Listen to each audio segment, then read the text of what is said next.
લોકસભાની ચૂંટણીને હવે ગણતરીના દિવસો બાકી રહ્યા છે। ખાસ કરીને ગુજરાતમાં રાજકીય પક્ષો દ્વારા વધુમાં વધુ બેઠકો મેળવવા માટે એડી ચોટીનું જોર લગાવવામાં આવી રહ્યું છે।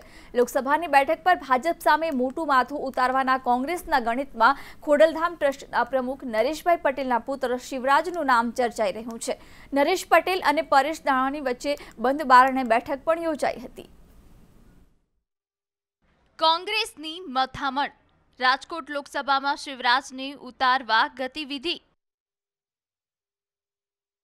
શિવરાજ ખોડલધામ ટ્રસ્ટના પ્રમુખ નરેશ પટેલનો પુત્ર।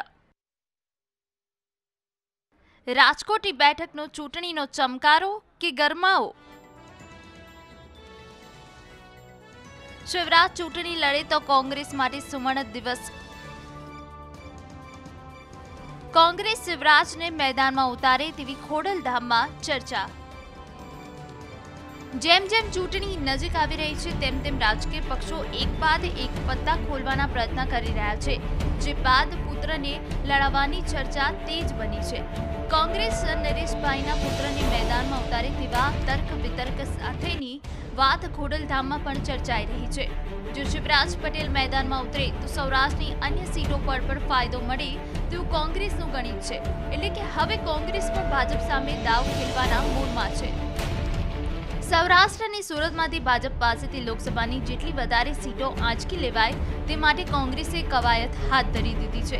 રાજકોટ બેઠક પર ભાજપ તરફે વર્તમાન સાંસદ મોહનભાઈ કુંડારિયાનું પલડું ભારે છે।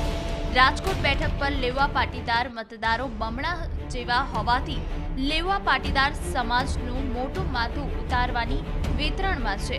વર્ષ 2014માં 26 બેઠકો કબજે કરનાર ભાજપનું પુનરાવર્તન કરવા માટે પોતાની રણનીતિ બનાવી દીધી છે, તો બીજી બાજુ કોંગ્રેસ પર ભાજપના ગઢગણાતા ગુજરાતમાં ગાબડું પાડવા માટે કોઈ કસર છોડવા માંગતો નથી।